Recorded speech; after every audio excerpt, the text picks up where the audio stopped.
의료 쪽에서 일하고 계신 모든 분들이라면 공감하실 것 같습니다.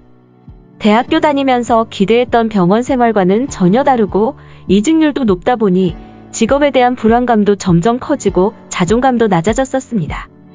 그래서 보다 안정적인 제 미래를 위해 제가 가지고 있는 면허증으로 병원이 아닌 다른 곳에서 할 수 있는 직업을 찾다가 공무원이라는 꿈을 갖게 됐고 공무원을 준비하게 됐습니다. 많은 다른 학원 중에서도 제가 대방현림고시학원을 선택하게 된 이유는 단 하나입니다. 저희 언니의 적극 추천입니다. 언니가 대방현림고시에서 수강을 한 후 간호직 공무원에 합격했기 때문에 저 또한 아무 의심 없이 바로 대방현림고시에서 강의를 들었습니다. 그리고 또 하나 가장 중요했던 이유는 면접 준비에 도움을 주신다는 것이었습니다. 이 부분도 매우 중요한 부분입니다. 면접에 대한 자료를 많이 갖고 있다는 장점. 다행히도 강의는 저와 잘 맞았고 공부하는 것에 어려움 없이 준비했습니다. 생물은 최정환 교수님의 수업을 최대한 반복해서 들었습니다. 이해가 되지 않는 부분이나 부족한 부분이 있다면 동영상 강의로 다시 반복해서 이해할 때까지 들었습니다. 특히 생물 심화 하이스코어는 반드시 듣기를 추천드립니다. 기본 강의로는 이제 합격할 수 없습니다. 문제의 대부분이 심화에서 나올 정도로 난이도가 높습니다. 고득점을 하기 위해서는 심화는 필수입니다.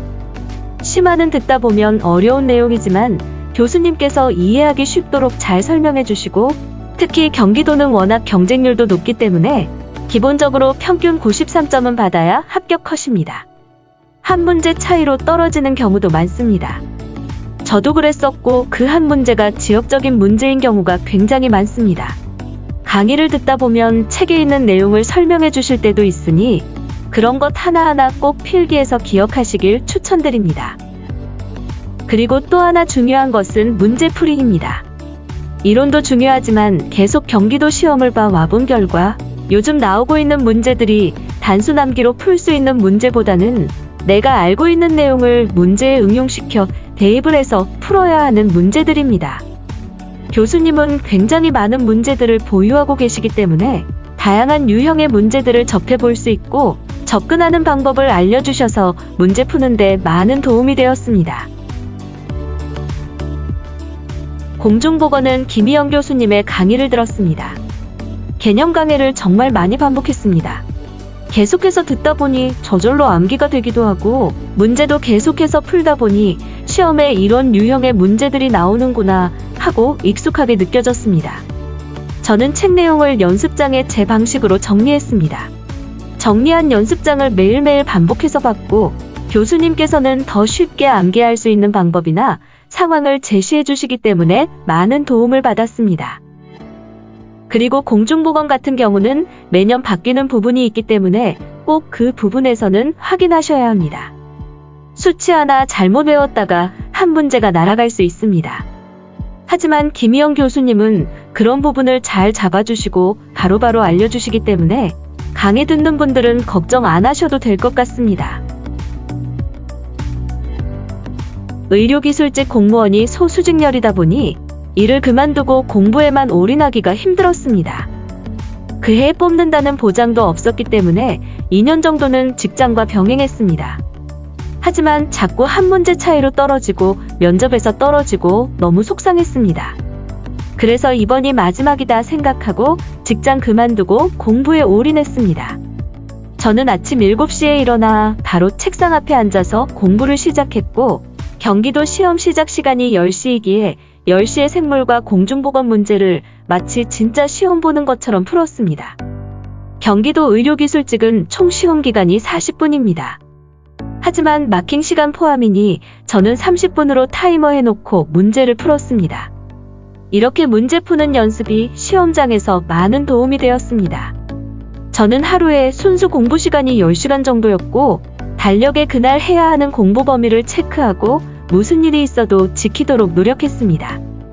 그리고 저는 쉬는 날을 딱히 정하지 않고 컨디션이 안 좋은 날이나 힘든 날은 그냥 쉬었습니다. 스트레스 받으면서 공부해봤자 비효율적이고 다음날 영향을 주기 때문에 저는 그렇게 했습니다. 면접은 제가 긴장을 정말 많이 하는 편이라서 필기보다 항상 면접 걱정을 했습니다. 면접에서 2번 떨어지고 3번째에 합격했습니다. 경기도 면접은 성적순이 아닙니다. 저의 경험으로 필기 1등을 해도 떨어집니다. 면접은 5분 스피치와 사전조사서를 면접날, 면접 전에 작성한 후에 면접장에 들어가서 5분 스피치를 발표하게 됩니다. 면접관은 3분 계시고 5분 스피치 후에 자기소개서 발표를 했습니다. 그리고 봉사는 꼭 하시길 추천드립니다. 저는 46시간 정도 봉사 점수가 있었고 이번 면접에서 많은 도움이 되었습니다. 임상에서 있었던 경험과 해결 방안도 많이 물어보니 그런 일이 없었어도 스토리를 만들어 가시길 추천드립니다. 면접 준비하시는 분들은 학원에 꼭 면접 자료 부탁하세요. 합격생이 많다 보니 많은 자료들을 보내주시는데 그것만 있어도 충분하고 거기서 벗어나는 경우는 거의 없었습니다. 답변만 준비 잘 하시면 됩니다. 코로나로 인해 면접 스터디는 하지 않았고 처음에는 거울을 보면서 표정과 자세들을 연습했습니다. 나중에는 답변을 다 외우고 가족 앞에서 실제 면접처럼 연습했습니다. 면접은 자신감이 중요하니 목소리는 꼭 크게 하시고 웃는 모습이 정말 중요합니다. 저는 처음 들어가서 끝날 때까지 웃고 있다고 칭찬받았습니다. 길어지는 수험 생활에 정말 많이 힘들었습니다. 울면서 공부했고 스트레스도 많이 받아 살도 많이 빠지고 몸도 많이 안 좋아졌었습니다. 그때마다 부모님과 내 가족들 생각을 하면서 어디 한번 누가 이기나 해보자. 내가 붙을 때까지 한다. 내가 이렇게 하는데 안 될 수가 없어. 라는 마음가짐으로 정말 열심히 했습니다. 힘든 마음 저도 겪었기에 그 마음 누구보다 잘 압니다. 하지만 저도 이번 시험을 통해서 진짜 열심히 해서 안 되는 것은 없구나. 나도 무언가 해낼 수 있는 사람이구나 라고 느꼈습니다. 그러니 힘든 일 후에는 반드시 좋은 일이 있기 마련이니 꿈을 잃지 마시고 조금만 더 참고 합격했을 때의 모습을 상상하면서 포기하지 마시고 공부하세요. 그리고 몸이 건강해야 공부도 잘 되는 법이니 건강 꼭 챙기시고요.